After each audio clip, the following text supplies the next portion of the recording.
Hello and welcome to the Fedora Files. I am Gregory Fedora. With me today is Dave McMahan. You want to be called Dave or David? Which do you prefer? I don't want to hurt your feelings. No, Dave is fantastic. Fantastic. That's great. Now, Dave, you and I have crossed paths over the years. And one thing I've known about you from even when you were a wee lad, you were into photography. And so you've taken this love of photography and it's your career now. And how did you do that? And how long have you been into photography? Oh, wow. I started actually in high school, and I started because my older brother did it, and anything he did was cool, so I had to do it. And it just turned out that all of my friends that I went to school with that were in art class could paint and draw, and they could do all this cool stuff, and I couldn't. I still have no ability to draw or paint, but I could visualize everything. I could see it in my mind's eye. And as soon as I discovered photography and I was able to create the things that I could see in my own head, I was hooked, absolutely hooked. So I was probably 14 at the time. Oh, wow. It's many years now. So, so when you got hooked into photography, and did you know then that that was going to be your career, or was it just something you just loved to do? No, I gotta be honest with you. Like to this day, I think I don't know what her current name is, but Michelle Faulkner. At the time, we went to school with her, and she was a model, and she was probably the first picture I actually remember, the first portrait I really remember taking clearly. And I could probably describe that image in perfect detail to this day. And so once I took that picture, once that moment happened, I knew right then and there that I was going to do this very thing for the rest of my life. That's 14, 15. Yeah. That's awesome. A lot of people don't get that realization for many years. And a lot of people think they get it and they start doing what they think they want to do. And then they realize way too late that I should have never done this. And they go to school for it and they get a job and they're like, oh, I hate this. And now I've spent hundreds of thousands of dollars to educate myself and I'm kind of stuck here. You're one of the lucky ones who figured it out quickly. So did you go after high school? Did you go to a school to learn more photography, or did you decide I'm just going out there and the world's my teacher? No. So I tried Wright State University, realized that I hated regular college and I was not cut out for it. And then it turned out that the third best photography school in the country was located in Dayton at the time. My parents, I had talked to them, they're like, we know you're going to do this. Tell us where you need to go. And so my choices were Brooks Institute in California, the best. Rochester Institute in New York, back when Kodak still made film. And then the Ohio Institute of Photography in Moraine, Ohio. And me being the realistic person that I am, I chose Moraine, Ohio. And but it turned out to be the best decision of my life. Fantastic school. It was very hands-on training. And their whole tagline was, we're here to educate and create photographers, not working photographers, not just people who, come through with the theory of lighting class, stuff like that. Mm-hmm. That's great. And that's awesome that your parents were behind you on this and they knew, because again, a lot of times parents will be like, no, you've got to get a degree in this, because taking pictures, that's ridiculous. That's your hobby. But that's awesome that you've had this support throughout your career at this. So I'm curious, so once you got out of school, what did you do next? Did you search for a job as a photographer, or were you deciding to do your own? Well, so this is the disclaimer for all the people that believe in finishing college. If you start on it, you should probably finish it. Mm-hmm. I had an interesting path through school because as I finished, I was into my last semester of OIP. Mhm. And it was going to be professional development and portfolio. And I already had 3 jobs lined up. And in my head, I'm going, I don't understand why I would waste my time paying more money for school just to go interview and get the jobs that I've already got lined up. So I ditched my last semester and took a job at a studio in Michigan, which turned out to be, he was a hard guy to work for. It was incredibly creative, but the highs and lows in that job were just mind numbing. But I will never forget, I came out of there after 2 years, and I was in my very early 20s. And every week we would go over portfolio books together. He would show me his and he'd show me mine. And so I remember towards the end, we were going through these portfolios, and he was showing me stuff, and he was like, you know, this is how you did this, you did this, you did this. He goes, you've surpassed me. You're like 25 years old. I'm, you know, he was in his like late 30s at the time. He's like, I have nothing left to teach you. And it doesn't make sense for you to stay here and just cap out at this early of an age. He's like, go. I will always be here if you need something, if you want to come back, whatever. Like, he goes, but you need to continue your education. You need to grow. And then right about that time, digital photography, I'm sorry. Digital photography was in its infancy. Photoshop Mhm. 1, Canon had this weird $150,000 thing that was like 2 megapixels. And so I actually went back to my photography school and followed a second degree, so that I could go ahead and make sure that I understood all the new concepts that were coming in, got trained in digital, and may have stopped short of that second degree as well. But but it turns out, you know, for me, it really wasn't an issue. Not having the actual degree, the only thing that's kept me from doing is being able to teach. But to be honest with you, the way the internet is now, I can start a workshop and nobody cares. Yeah, They're you not going can. to be like, oh, you don't have a degree in that. I mean, you just go on YouTube. There's hundreds of people who are like giving you pointers, and You can some are make good, any, some are yeah, bad. you can make any show you want on YouTube. Yes, very true. Very. I know all about that. So when you what you're out there now, you started doing digital. Your previous boss said go out and learn more. And did you go and just start freelancing, or were you like, did you get in hooked in with a company of some kind, or what? How did you move on your next venture?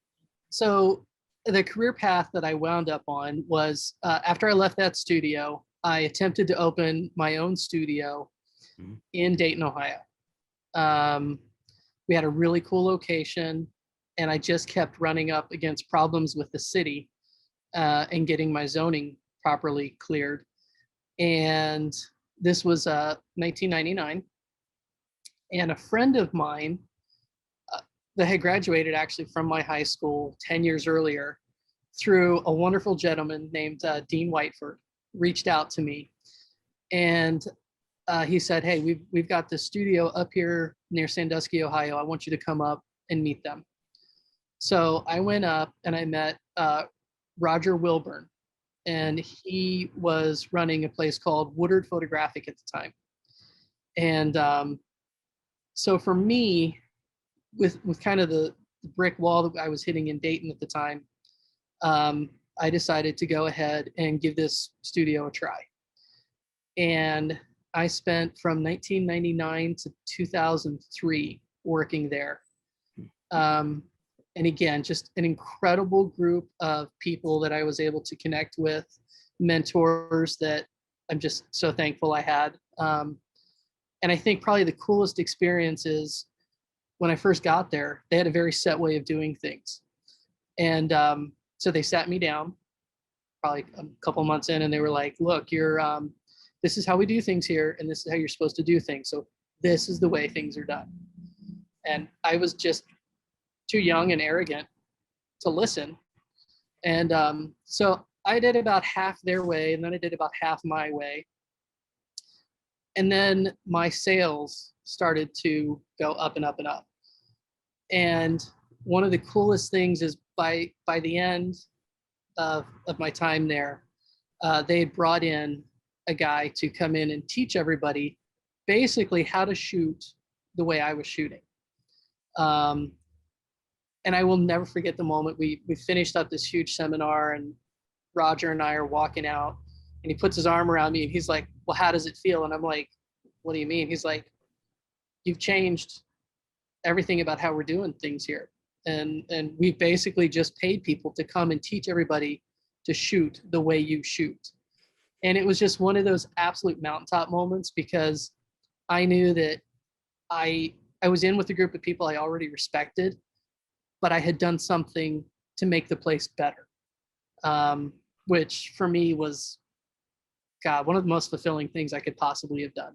Yeah, I mean, it's always, I mean, that's fascinating. Like when you can be a part of something, and then when your ideas are like not just poo-pooed, they embrace them. And oftentimes it takes an outside element to like make them see, because you were doing it and they weren't even thinking about it. And then when they saw this other guy teaching them what you're doing, they're like, why didn't we just listen to what Dave was doing or watch what he did? And he could have taught us for free. But Exactly. it often takes those outside things to come in, like to like change people's minds, because they can't see it in front of them. And Very true. yeah, so I'm curious, like, so you've been doing photography decades now. I mean, what is one instance where you found yourself doing your job and you're in a position or a place or photographing something that you were just like, I cannot believe I'm doing this, that I am here photographing this, and there's probably hundreds of people, maybe thousands or millions, would be like, I wish I was right there right now, and you realized it, or it may have realized it after you finished, but like, what was one of those instances? Oh, I'm sure you have many. yeah. So, well, after Woodard, 2003, 2004, I went and visited a friend in Miami, Mhm. and so I flew back to Cleveland, Ohio from Miami in mid-December. Mhm. I don't like snow. I don't like cold. I don't like any of that. So I just moved to Miami. Um, again, left on great terms with the company. And so I gotta say, God, there's so many different things, and I'm trying to just pinpoint one sort of mountaintop experience. Okay, so I had stumbled into doing VIP work for a company out of New York, and the first event I went to was, it was like a hodgepodge of different photographers from different places, and um, I was the new guy, and nobody knew who I was. Nobody cared who I was, because these were people that were actively out doing paparazzi stuff all the time. And so I get a call, and they're like, "Hey, we got Harvey Keitel's birthday going on down on South Beach," and there were 5 or 6 other stars there. They were like, "We need you to shoot this event, cover it for us." And I'm like, "All right, well, that's cool." And I found out how much it paid, and it was fine. And so I get there, and there's that like 30 photographers out front, and everybody's doing all this stuff.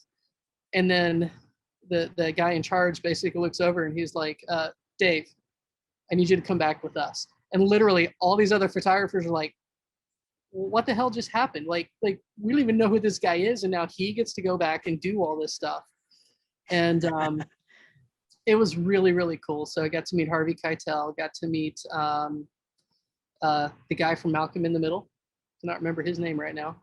Freddie Muntz. Freddie Moons, yes, Muntz, yes. yes. And then that just led to a few years of just, everybody was in South Beach at that time. Mhm. And so, Miami Swim Week, got to meet, oh God, I cannot think of his name. Another one of those super male model guys. But it was just, there was this run for like 2 years straight where it was just VIP events, private parties. I got a shot in the New York Times. It was Ashante, who was still big at the time, Ja Rule, and played for the Mets, I think. And it was this girl's birthday party, but her dad was super rich. And so I've got this group shot of these people like just attending her party. And it was a crazy fun couple of years of just event after event. That's awesome. That's so, I mean, that's mind boggling that, you were there and just pulled into the party, and obviously all those other photographers were like pissed, and like, cause they're like, we've been working here for years. Who's this kid? And exactly. but that's so you've moved on, and you've started, you now have your own studio per se, right? You're traveling all over the place, because every time I see you, you're going all over. And so what is it you're doing now? How's your photography evolved? So we a few years back, probably about 6-7 years ago, I had a studio in Fort Lauderdale. It had a pool similar to this one, and I had a client that I had headshots like 10 years before. She had come to me, and she was like, "Hey, did you ever shoot underwater?" And I'm like, "No." So I took out a little GoPro camera, and I think I took like 800 pictures, and I think 5 of them did not suck. That led me into photographing underwater, and starting to create underwater portraits. And so for the last probably 4 or 5 years, that's really been one of the bigger pushes of our business, is traveling, doing these underwater portraits. I stumbled into the dance world when I first moved to Florida back in like 03, 04. And so that led us to close email, so that stops dinging. That led us to shooting these dancers underwater.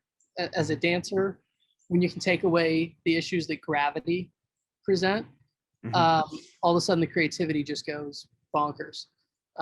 So for us, especially in the last few years, we've been trying to find different ways to team up with people that have a big influence in the dance world. And we are trying to build this sort of brand of underwater dance images. And they're amazing. Like, I'm not saying that to toot my own horn. I just mean the whole process, watching people transform and watching people of all ages that have done this, just find these new ways of expressing themselves. It's very cool. I've seen some of the photos you've done, and they're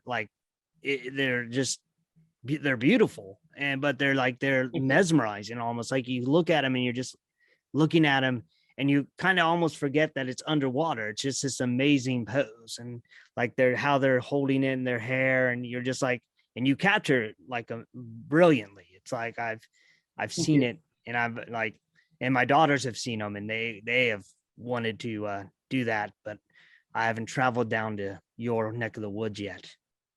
We may have to just organize a trip to Florida at some point, because I'm ready to get back there. I'm ready to. I miss the ocean. I love this, but I do miss the Atlantic. Yes, I definitely need to get back there soon. But now I'm curious, like, let's say there's someone out there who's really into photography right now. What kind of advice would you give them if they love it and they want to pursue it? Like, what would you tell them to do? Like, what is one thing through all your experience that they should really look into if they really want to make this their career and their passion? So, are we allowed to use profanity at all? Yeah, it's fine. I can bleep you out if it's too far. Okay, good. No, it's not too far. My rule number 1 from the beginning is make lighting your bitch. Anybody can click a camera, literally anyone, but to be able to light is paramount to everything else. If you can learn how to light, then you can learn how to do photo, you can do video, you can do pretty much anything. Everything that we do revolves around lighting, whether it's above water or underwater, whether it's headshots or groups or dance conventions, whatever you name it. It's all about making sure that the lighting is good. So I think my biggest advice to someone is study lighting. The cameras, the technology is going to change. Case in point. But if you can figure out how to light something either with available light, you may not realize it, but there's a handy little thing right there. Just being able to light is the absolute key to being able to become a really good photographer. Everything else will change. Everything else will progress. But if you can understand lighting, you can do anything.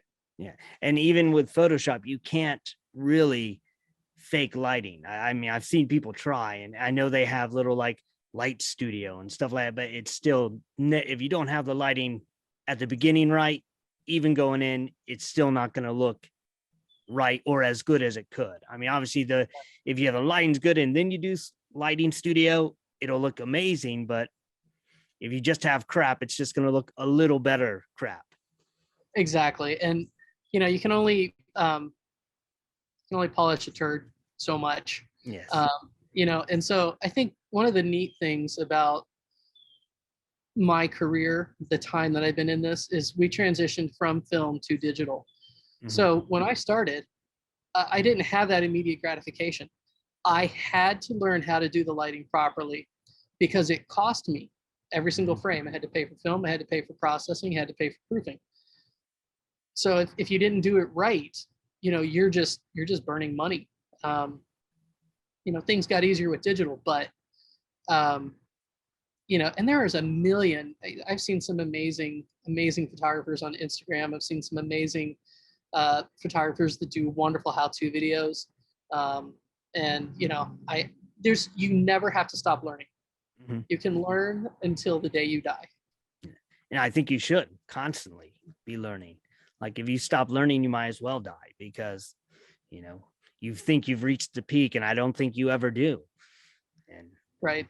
So now, like I've seen some of your photos and your art. Where can others go to view your stuff? Like, do you have a website or something?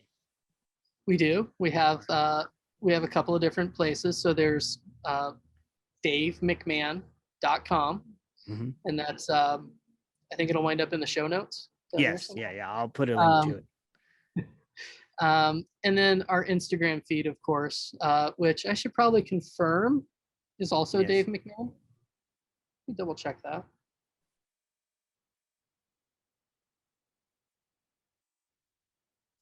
I am correct. It is Dave McMahan Photo. Dave McMahan Photo on Instagram. On Instagram, yes. And you'll see, cool story, but you'll see this image right here. Oh, fascinating. What is that? So we had a fantastic trip, but we've done multiple trips out to Utah. Moab, Utah is one of my favorite places.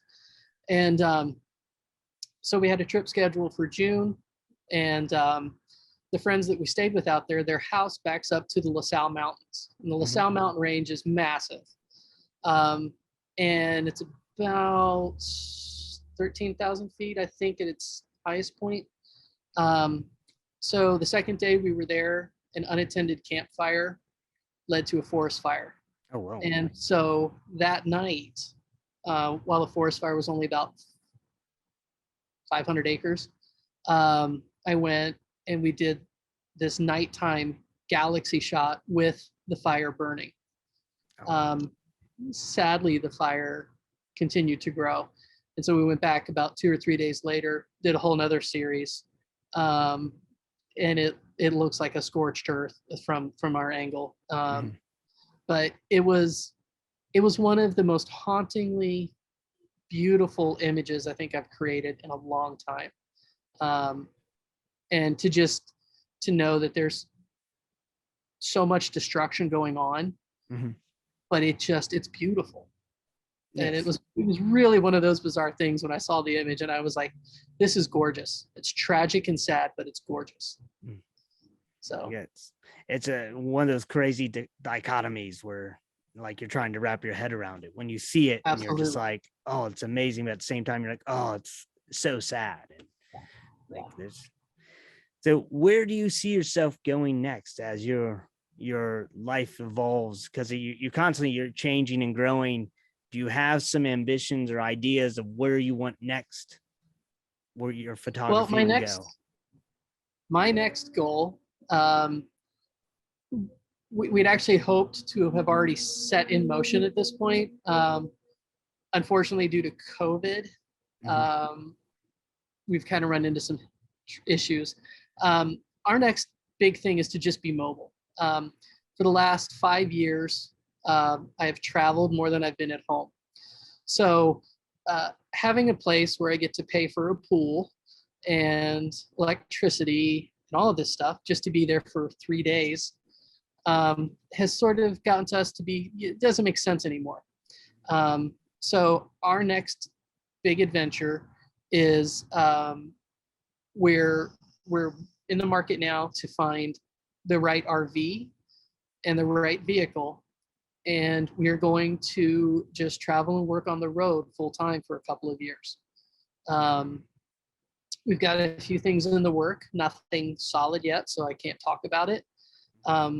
But we're planning and setting up a business model that should allow us to pick up clients as we travel to different areas, and create content based on our travel schedule. So that is the next big plan. How long that takes to implement, and when we find the right vehicle and the right RV, that all remains to be seen. But we're hoping sooner rather than later. Nice. When you get that together, let me know. I'd love to have you come back on and talk about what your plan is, like when you're able to. Like I know, Absolutely. like I'd love, Absolutely. and definitely. And so obviously DaveMcMahan.com, Instagram, Dave McMahon Photo. Is there any other places people can look for you? I want to make sure we get all your information out there. If someone wants to hook up with you and say, take my photo, please, I am double checking to make sure that I haven't lied to you at all. And no, I was correct. Dave McMahon Photo does work. Nice. So yeah, that's really our big ways to do it. Dave McMahon Photo, and then through our social media, which is the same for Facebook and Instagram, and probably Twitter. But I don't use that nearly as much. Yeah, Twitter. Well, Twitter is a cesspool, so you got to be careful with that area. It's very scary. Yeah. So, but I want to thank you. I know you're a busy man. You have lots of things going on. So I thank you for coming on. And I told you it wouldn't be more than 30 minutes, but we went over. I'm sorry. But I've enjoyed every moment of it. Yeah, well, I've enjoyed having you, and I definitely want to have you back when you get your next step and your next plans going, and you can tell us all about it.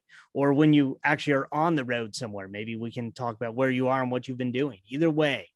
But I definitely want to have you back on. You're an amazing individual. And I've known you forever, and just seeing your stuff over the years has been like just mind boggling. Like I have been jealous of some of your adventures that I've seen the photos and been like, dang it, why couldn't I be that good at photography?